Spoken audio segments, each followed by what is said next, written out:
membantu menenangkan hormon stres kita gitu ya. Terus juga meningkatkan sensitivitas insulin. Nah, kalau yang punya hipertensi karena resistensi insulin, nah ini tuh jadi penting banget nih gitu ya. Olahraga tuh jadi kayak obat alami untuk bikin jantung dan pembuluh darah kita itu sehat gitu ya. Nah, jadi olahraganya tadi seperti apa? Jadi ada 3 tipe olahraga, masing-masing ini punya manfaatnya sendiri. Tadi udah sempat saya singgung sedikit ya. Jadi yang pertama latihan kardio, ini tuh yang bikin jantung kita itu kuat, pembuluh darah kita lebih fleksibel, lebih lentur gitu ya. Bisa jalan cepat, jogging, mau sepeda, renang, atau kayak zumba, dance gitu, itu juga salah satu jenis latihan kardio gitu ya.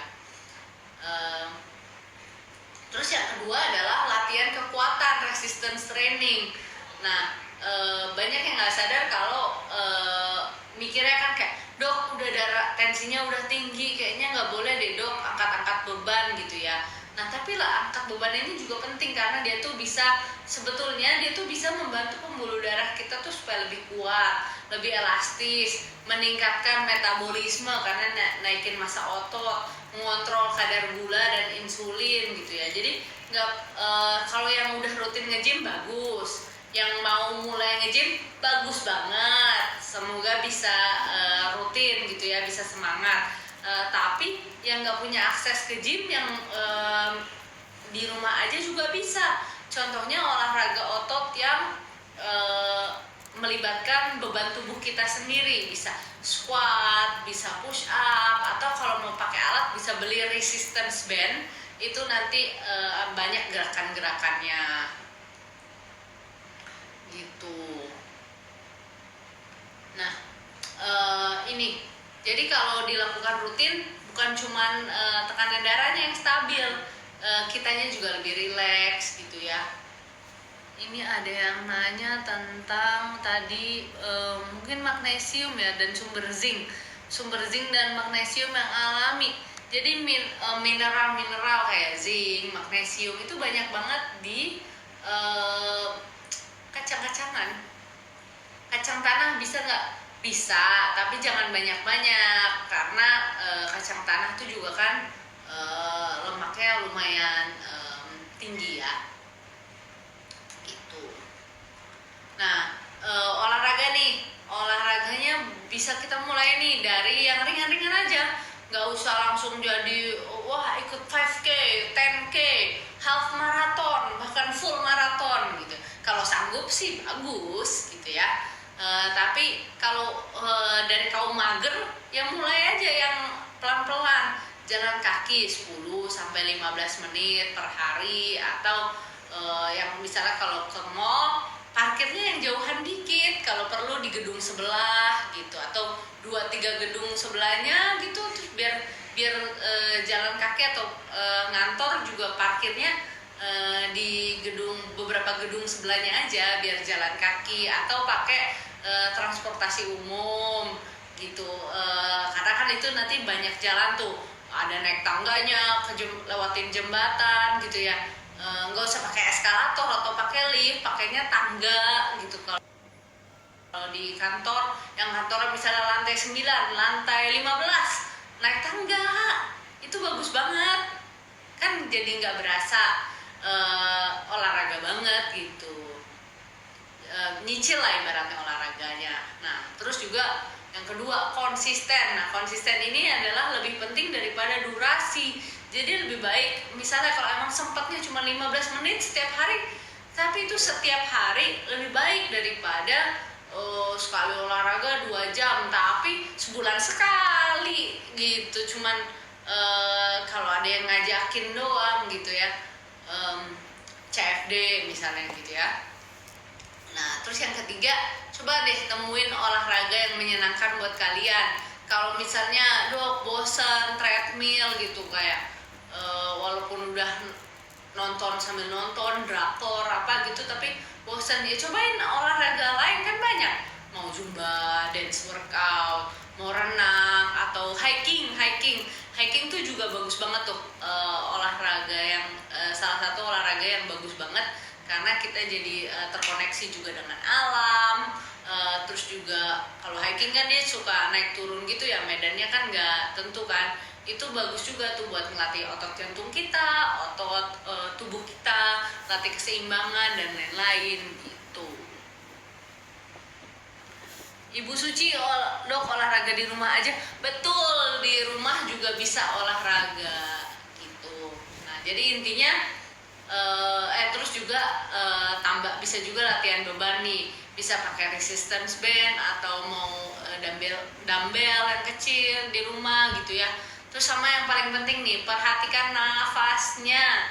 Teknik pernapasan itu juga bagian dari olahraga, jadi penting untuk mengatur nafasnya gitu. Jangan jadi asik olahraga lupa napas, ntar ujung-ujung pingsan gitu ya. Intinya gerak dulu aja, nggak usah nunggu waktu yang ideal gitu, nggak usah sok idealis. Ya sesempatnya aja apa yang kita bisa lakuin itu yang kita kerjain, karena makin cepat kita mulai makin cepat juga kita dapat manfaatnya. Terus habis itu yang ketiga nih, vitamin suplemen tadi D3 K2 yang tadi dokter awet muda udah sempat bilang ya. Ini adalah suplemen kecil, efeknya besar. Jadi vitamin D3 K2 kenapa penting? Vitamin D3 itu bantu nyerap kalsium. Nah, tapi kalsiumnya jangan sampai nyasar dia ke pembuluh darah karena dia nanti jadi plak, jadi kerak. Nah, inilah adalah perannya vitamin K2. K2 ini ngebantu ngarahin kalsiumnya ke tempat yang benar. Tempat yang benar tuh harusnya di mana? Di tulang sama di gigi kita, supaya kalsiumnya itu nggak banyak numpuk di pembuluh darah gitu ya. Hasilnya nanti pembuluh darah kita lebih elastis, tekanan darah kita turun gitu ya. Minumnya pagi hari ya, sambil sarapan. Mau sarapannya tapi jangan bubur ayam, sarapannya jangan mie ayam, sarapannya telur, alpukat. Kalau mau ada karbonya, tadi saya habis lari, tadi pagi habis lari, saya sarapan pecelnya pakai pecel sayur, terus habis itu proteinnya ada telur, ada juga tahu bacem tadi. Nah terus juga karbohidratnya pilih yang karbohidrat rendah indeks glisemik dong. Jangan bubur ayam kan nasi yang dijadiin bubur ya, itu indeks glisemiknya lumayan tinggi tuh. Jadi tadi saya pilihnya kebetulan ada rebus-rebusan, ada ubi ungu sama ubi kuning rebus, terus jagung sama pisang rebus. Nah itu nikmat banget tuh, kombinasi yang nikmat banget. Nah ini dari Andri Pahala, tensi 145/95, apakah sudah saatnya minum obat tensi? Iya, itu udah tensinya tinggi. Coba deh Pak Andri ikutin protokol hipertensi dari GPL Indonesia dong. Ini jadi yang pertama tadi nggak makan gula-gula dan tepung-tepungan dan yang tinggi indeks glisemik. Terus yang kedua ini olahraga rutin. Terus yang ketiga sekarang kita lagi bahas tentang suplementasi vitamin D3 K2. Terus yang keempat ini ada suplemen natokinase dan serapeptase. Ini adalah enzim super. Jadi enzim ini yang bisa bantuin bersihin pembuluh darah kita dari plak-plak dan juga sisa-sisa lemak. Ibaratnya tuh kayak dia pembersih saluran pembuluh darah kita lah, supaya aliran darahnya itu nggak seret gitu. Ini bisa diminum sebelum tidur untuk membantu melumerkan sumbatan lemak di dalam pembuluh darah kita. Tapi hati-hati nih, kalau yang udah minum obat pengencer darah, jangan minum natosera lagi karena jadinya double, nanti darahnya terlalu encer malah bahaya. Hati-hati ya, jadi lebih baik konsultasi dulu. Nah, yang kelima adalah Wim Hof breathing nih, adalah teknik pernafasan yang bagus banget untuk menenangkan jantung kita. Jadi kadang tekanan darah kita itu naik bukan karena makanan, tapi stres. Nah, jadi teknik pernapasan Wim Hof ini tuh bisa membantu menenangkan syaraf kita yang mengatur detak jantung dan juga tekanan darah kita gitu ya. Caranya gimana? Caranya coba deh kita praktekin ya sama-sama. Jadi tarik napas dalam, lalu hembuskan perlahan. Gitu. Ini bisa diulang selama 30 kali gitu. Jadi tarik napas dalam, lalu hembuskan pelan-pelan. Gitu. Yang mau latihan boleh nanti latihan sendiri aja di rumah. Karena kalau nggak nanti kita sampai besok live di sini ya. Ini bisa dilakuinnya pagi sebelum kerja atau mau malam sebelum tidur itu juga bagus. Ini yang keenam nih, poin protokol yang keenam, jaga usus, jaga tekanan darah. Gimana jaganya? Hindari lektin dan gluten. Tuh, percaya nggak sih kalau usus kita itu punya koneksi langsung nih ke otak kita sama ke jantung kita. Kalau usus kita lagi nggak sehat, itu contohnya banyak makan tepung, gorengan, makanan instan, nah itu bisa bikin syaraf kita stres dan tekanan darah kita ikutan naik gitu. Nah, solusinya apa? Yang pertama, stop makan tepung. Hayo, siapa yang abis makan banyak makanan yang tinggi tepung? Jujur saya kemarin makan mie goreng, terus makan cakwe, makan apa lagi kemarin? Makan mie, makan cakwe, pakai pisang goreng, ditaburin gula aren, pakai dessertnya es campur. Nah, itu adalah kombinasi maut untuk merusak usus dan juga membuat pembuluh darah kita jadi kaku sebetulnya. Jadi jangan diikutin. Saya lagi hilaf kemarin. Hari ini tadi makannya udah lumayan sehat lah, karbohidrat kompleks, terus tadi makan pecel, pakai tahu, pakai telur rebus gitu ya. Nah, itu stop makan tepung dan makanan tinggi lektin. Makanan tinggi lektin itu seperti apa? Contohnya kayak terong, tomat, terus beberapa jenis kacang-kacangan itu juga banyak lektinnya. Jadi kalau misalnya terong, tomat gitu bisa dikupas aja kulitnya, karena dia di kulitnya banyak kan. Terus kalau kacang tuh bagus banget, banyak mineral dan zat-zat yang penting di kacang-kacangan. Tapi dia tuh juga kulitnya itu juga banyak lektinnya tuh. Caranya bisa dengan direndam dulu minimal 5 jam. Habis direndam, habis itu baru misalnya mau dimasak, diolah gitu ya, dijadiin susu kacang misalnya, atau dipanggang, kacang panggang gitu. Tapi baiknya jangan digoreng ya, dipanggang gitu boleh.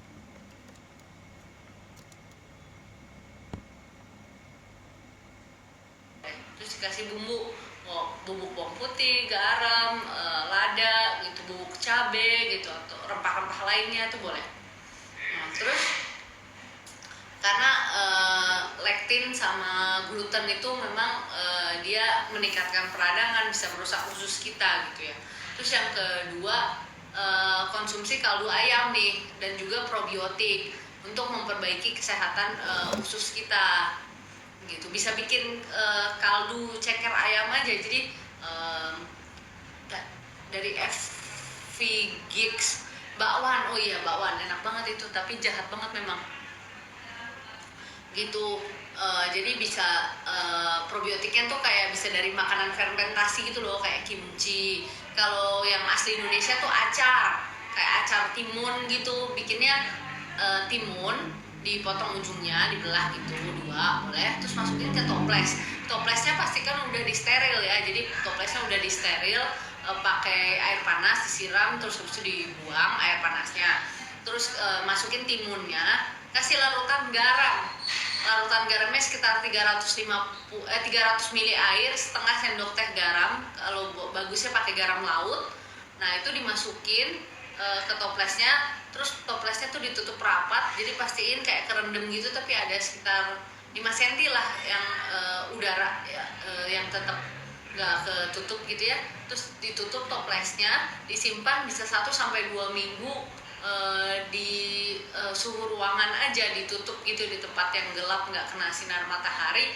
Nanti udah 1 minggu coba dicek udah cukup asam apa belum. Nah itu fermentasi yang bagus banget tuh, makanan khas Indonesia, acar timun yang kayak probiotik, bagus untuk kesehatan usus kita.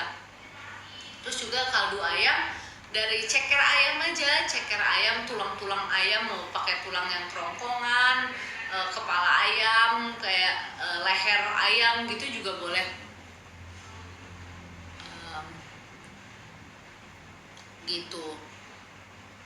Nah itu direbus yang lama, mau dicampur rempah-rempah juga boleh, kayak bawang putih, bawang bombay, wortel, seledri, daun salam gitu ya, kasih ketumbar, lada hitam gitu, terus direbus sampai nanti keluar airnya, kaldunya. Nah itu baru disaring. Nah itu bisa diminum. Tanda kaldu ayam yang bagus itu adalah kalau misalnya dia masuk ke kulkas, dia tuh nanti jadi kayak jelly gitu, karena dia mengandung gelatin, kayak goyang-goyang gitu, goyang-goyang gemoy gitu dia. Nah itu tandanya adalah kaldu ayamnya bagus, dia kayak akan kolagen. Kolagen itu banyak, dia gelatin itu banyak mengandung asam amino yang penting untuk kesehatan usus kita.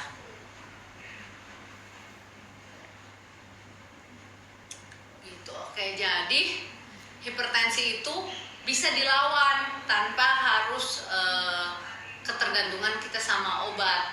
Tubuh kita itu bisa kok punya kemampuan untuk self healing, asal kita tahu caranya. Itu tadi ya yang udah diajarin di protokol hipertensi tadi ya, sama sabar dan konsisten. Yang penting konsisten gitu ya. Jangan hari ini olahraga terus habis itu baru olahraga lagi 3 bulan kemudian, itu jangan. Nah, hipertensi ini jadi bukan sekedar tekanan darah tinggi, tapi juga tanda kalau tubuh kita itu nggak sehat gitu ya. Jadi jangan bilang oh gemuk nggak apa-apa, yang penting sehat. Cek dulu, emang udah dicek tensinya, gulanya, kolesterolnya, asam uratnya, emang bagus semua, yakin gitu kan. Jadi olahraga ini adalah cara paling alami dan efektif untuk menurunkan tekanan darah. Olahraga itu bisa bikin pembuluh darah kita lebih elastis, aliran darahnya lebih lancar gitu ya. Olahraganya apa aja? Kardio, latihan kekuatan, terus juga teknik pernafasan. Tadi itu semuanya penting untuk hipertensi. Nah